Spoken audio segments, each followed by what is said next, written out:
नमस्कार। हम सब कितने दिनों से अपने घर पर कैद हैं। कहीं आने जाने का मौका ही नहीं मिला। तो मैंने सोचा क्यों ना आज आप सबको छुटकी के घर ले चलूं। तो चलिए छुटकी के घर की ओर बढ़ते हैं। छुटकी, इधर आ। चल जल्दी से आलू छील और समोसे बनाने सीख। कब से लगी अपने पापा के साथ गप्पे लड़ाने। आपने इसे सर पर चढ़ा रखा है। 27 बरस की हो गई है। परसों लड़के वाले आ रहे हैं। क्या खिलाएगी उन्हें? मम्मी, आपको क्या लगता है अब मैं समोसे घर पर बनाऊंगी? शहर में इतने हलवाई हैं, कहीं से भी ले आना। कुछ तो शर्म कर। तेरी दोनों बहनें 24 साल की उम्र में माँ बन गई थी और तेरा बचपना वहीं का वहीं। जब तेरे पापा मुझे देखने आए थे तब मैंने घर पर ही समोसे बनाए थे। हे भगवान। मम्मी प्लीज़, ज़माना बदल गया है। अब किसी लड़की के पास इतना वक्त नहीं कि वो घर पर सब बैठकर समोसे बनाए। अच्छा, एक बात बताओ, आपको क्या लगता है वो लड़का जो मुझे देखने आ रहा है मेरे लिए गुलाब जामुन बनाकर लाएगा? चुटकी, अपनी जुबान को काबू में रख। कभी कोई लड़का गुलाब जामुन बनाता है? क्यों माँ, बड़े बड़े होटल्स में तो लड़के ही शेफ होते हैं। ढूंढ ले फिर अपने लिए कोई शेफ जो सारा दिन तेरी सेवा में लगा रहे। पहले भी 4 लड़के भगा चुकी है। और आपको इसके तेवर नजर नहीं आते? महिमा और पिंकी को देखो, कैसे पांव जमा लिए अपने ससुराल में। वाह मम्मी, पांव जमे नहीं, जमाने पड़े, क्योंकि आपने अपने घर के दरवाजे बंद कर लिए थे। याद है जब महिमा दीदी ने आपको रोते हुए फ़ोन किया था? तब आपने हेलो हेलो बोलकर फ़ोन काट दिया कि आवाज़ नहीं आ रही। आपको डर था कि दीदी वापस ना आ जाए, रिश्तेदारों में आपकी नाक ना कट जाए, कोई ये ना कह दे कि आपकी परवरिश में कोई कमी रह गई, लड़की संस्कारी नहीं। बेचारी दीदी, जिसके लिए इतना कुछ करती है वो बस शराब पीकर उसे गालियां निकालता है। सब्जी पसंद ना आए तो पूरी थाली गिरा देता है। कभी दीदी के बर्थडे या करवा चौथ पर उसे कोई गिफ्ट नहीं दिया। तू क्या चाहती है, उसे 2 बच्चों के साथ घर वापस ले आऊं? बच्चे होने से पहले तो ला सकती थी ना माँ। तब कौन रोक रहा था? ये समाज, ये रिश्तेदार।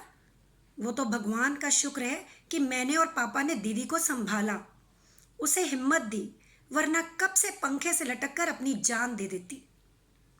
माँ, मुझे शादी में कोई इंटरेस्ट नहीं है। अगर आपको ये लगता है कि मैं आप पर बोझ हूँ तो मैं किसी और शहर में नौकरी कर लेती हूँ। पापा, आई होप यू अंडरस्टैंड। मैं किसी के हाथ की कठपुतली नहीं बनना चाहती, ना ही मैं घुट घुट कर जीना चाहती हूँ।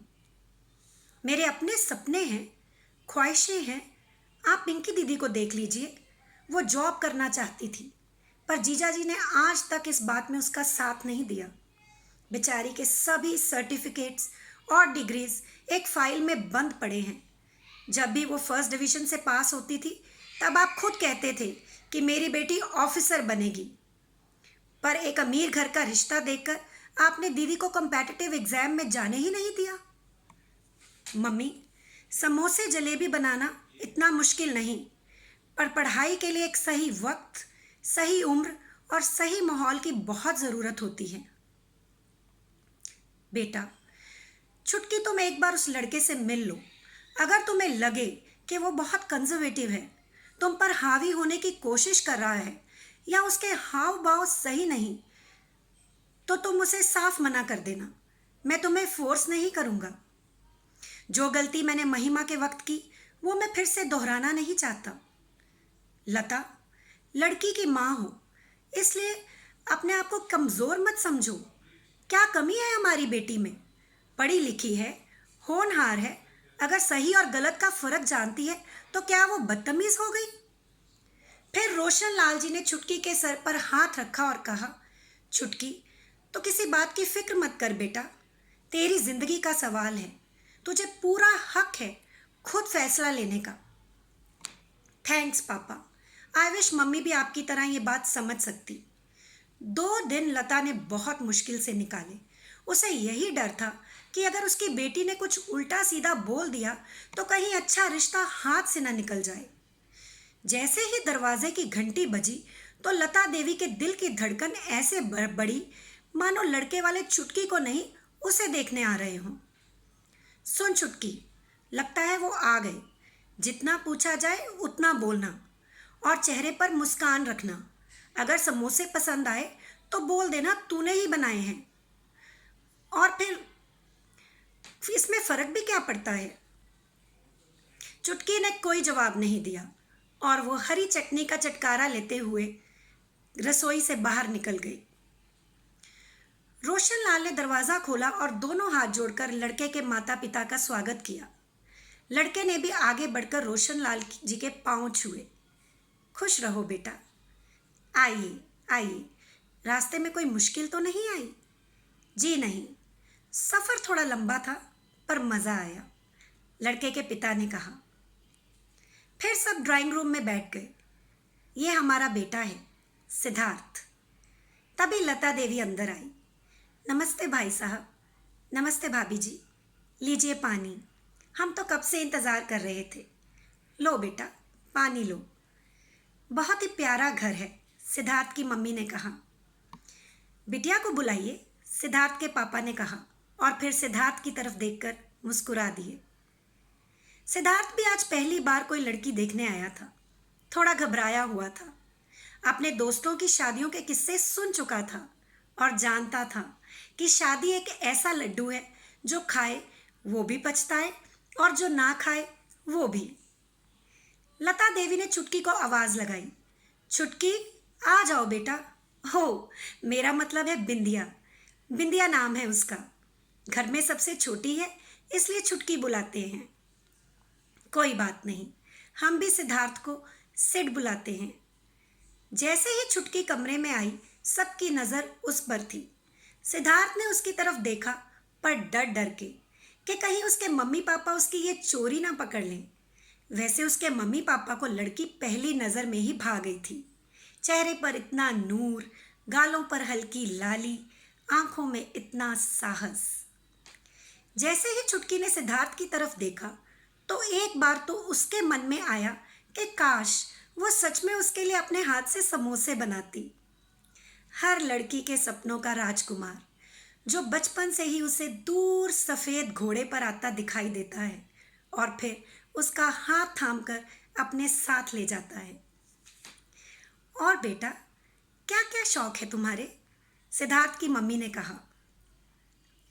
कुछ खास नहीं आंटी, ज़्यादा वक्त पढ़ाई में ही गुजरा, पर हाँ, म्यूज़िक सुनना पसंद है। थोड़ी बहुत पेंटिंग भी कर लेती हूँ। आजकल खाना बनाना भी सीख रही है, लता ने कहा और फिर चुटकी से बोली, जाओ बेटा, चाय और समोसे लेकर आओ। समोसे तो सच में बहुत टेस्टी हैं। आपने बनाए बेटा? सिद्धार्थ के पिताजी ने कहा। नहीं अंकल, मम्मी तो चाहती थी कि मैं बनाऊं, पर मैंने मना कर दिया। ये संता हलवाई के हैं, बहुत पुराना हलवाई है। हम तो बचपन से ही उसके समोसे खा रहे हैं। 2 चटनियाँ देता है, लाल और हरी। मैं तो कई बार 2-3 समोसे एक साथ खा जाती हूँ। लता देवी देख रही थी कि चुटकी तो चुप होने का नाम ही नहीं ले रही। हलवाई की तारीफ में इतना लंबा भाषण। लता देवी ने अपने पाँव से चुटकी का पाँव जोर से दबाया और उसे चुप होने का इशारा किया। सिद्धार्थ को चुटकी का ये अंदाज बहुत पसंद आ रहा था और वो मन ही मन मुस्कुरा रहा था। वो समझ गया था कि चुटकी में कोई दिखावा नहीं और ना ही वो झूठ का सहारा लेना चाहती है। मिस्टर वर्मा, आपके मन में अगर कोई सवाल है तो आप सिद्धार्थ से या हमसे पूछ सकते हैं। बेटी को पराए घर में भेजना इतना आसान नहीं। हमारा ज़माना और था। आजकल माँ बाप अपनी बेटियों को इतना पढ़ाते हैं, परियों की तरह रखते हैं, उनके सारे अरमान पूरे करते हैं। इसलिए आप बेझिझक हमसे कुछ भी पूछ सकते हैं। सिद्धार्थ के पापा ने ये सब बातें जब चुटकी के पापा से कही तो उसे ऐसा महसूस हुआ मानो किसी ने उसके पापा के सर पर इज्जत से भरा ताज रख दिया हो। चुटकी के पापा ने हाथ जोड़ते हुए कहा, भाई साहब, बस बच्चे एक दूसरे को समझें, एक दूसरे का सहारा बने, और हमें क्या चाहिए। हमारी बेटी अपने विचारों में बहुत स्पष्ट है। जो मन में आता है बोल देती है। आपको उसे समझने में शायद थोड़ा वक्त लगे, पर दिल की साफ है। जी हाँ भाई साहब, हम चारों को पहले सास ससुर की जगह बच्चों के माँ बाप बनना होगा। तभी हमारा सेठ आपका बेटा और आपकी बिंदिया हमारी बेटी बन पाएगी, सिद्धार्थ की मम्मी ने कहा। मुझे लगता है हमें बच्चों को बात करने के लिए कुछ वक्त देना चाहिए। जी बिल्कुल। जाओ बेटा, तुम दोनों दोनों लॉन में जाकर बात कर लो, लता ने कहा। ब्यूटीफुल लॉन, बहुत प्यारे फूल हैं, सिड ने कहा। जी हाँ, मेरे पापा को गार्डनिंग का बहुत शौक है। फिर 5 मिनट तक दोनों चुप रहे। सिड पौधों को देखते हुए मन ही मन सोच रहा था, क्या बात करूं, क्या पूछूं। फिर वो चुटकी की तरफ देखकर थोड़ा मुस्कुराया। चुटकी भी सोच रही थी, क्या बोलूं, क्या कहूं। आज पहली बार इतना बोलने वाली चुटकी की बोलती भी बंद थी। फिर सिड ने कहा, I am bit nervous, actually this is my first experience. शादी के बारे में ऐसा सच कभी सोचा नहीं, पर घर वाले हाथ धोकर पीछे पड़े हैं। सेम हियर, चुटकी ने कहा। वैसे मुझे तो शादी से बहुत डर लगता है। किसी अजनबी के घर जाकर रहना, ना कोई जान ना पहचान, बस 7 फेरे लिए और सारी उम्र के लिए बंध गए। जो वो कहें वही करो, जो पका वही खाओ, कहीं जाना हो तो उनकी परमिशन लो। इनफैक्ट मेरी बहन को तो मायके आने के लिए भी परमिशन लेनी पड़ती है। सास बहू की खटपट। सिद्धार्थ, मैं नहीं चाहती कि मेरे हाथ में डला चूड़ा हथकड़ियाँ बन जाए और मेरा ससुराल एक जेल। मेरा ये घर एक घोंसले की तरह है, जहाँ से 2 चिड़िया पहले ही उड़ान भर चुकी हैं और अब वो एक ऐसे पिंजरे में कैद हैं जहाँ रहते रहते उनके पंख अपना मूल्य ही भूल गए हैं। हर चिड़िया चाहती है कि वो तिनका तिनका इकट्ठा करके अपना घोंसला खुद बनाए, अपने सपनों का घोंसला। कोई भी चिड़िया पिंजरे में रहना पसंद नहीं करती, चाहे वो सोने का पिंजरा ही क्यों ना हो। सिद्धार्थ को चुटकी की बातों में इतनी गहराई नजर आ रही थी कि वह उनमें डूबता ही जा रहा था। फिर सिद्धार्थ ने कहा, चुटकी, हो आई एम सॉरी बिंदिया, कोई बात नहीं, आप चुटकी बुला सकते हैं। ओके। देखो चुटकी, मैं जानता हूँ कि तुम्हारा ये डर बिल्कुल जायज़ है। तुम्हारी बहनों के साथ गलत हुआ, पर अगर मैं अपने घर की बात करूँ तो वो एक पिंजरा नहीं। मेरे मम्मी पापा ऐसे शिकारी नहीं जिन्होंने जाल डाला और चिड़िया को पकड़ लिया और फिर उसे कैद कर लिया।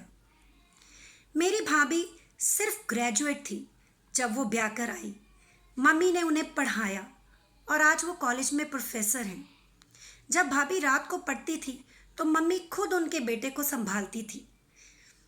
जब भी कभी भाई भाभी में झगड़ा हुआ, मम्मी ने हमेशा भाभी को समझा।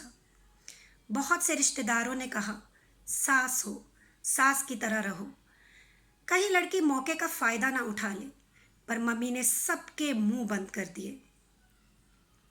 मम्मी ने आज तक भाभी को किसी और की बहू के साथ कंपेयर नहीं किया। किसी की बहू खाना अच्छा बनाए, कपड़े धोए, सफाई करे, कुछ भी करे, मम्मी ने कभी ध्यान नहीं दिया, क्योंकि वो अपने घर के सुकून को ख़त्म नहीं करना चाहती। पता है आज भैया भाभी तुम्हें देखने क्यों नहीं आ पाए? क्योंकि आज भाभी के मम्मी पापा की एनिवर्सरी है। इसलिए मम्मी पापा ने उनसे कहा कि वे उन्हें विश करने ज़रूर जाएं। मम्मी समझती हैं कि आज भाभी का अपने मॉम डैड को विश करना कितना ज़रूरी है। मेरे पापा ने मम्मी को हमेशा अपना दोस्त समझा, एक कंपेनियन। दोनों ने हमेशा एक दूसरे का साथ दिया और आज हम दोनों भाइयों ने भी डैड से यही सीखा है। चुटकी, अगर तुम इस रिश्ते के लिए हाँ कर देती हो तो याद रखना, मैं कभी भी तुम्हें अपने पीछे चलने के लिए नहीं कहूँगा।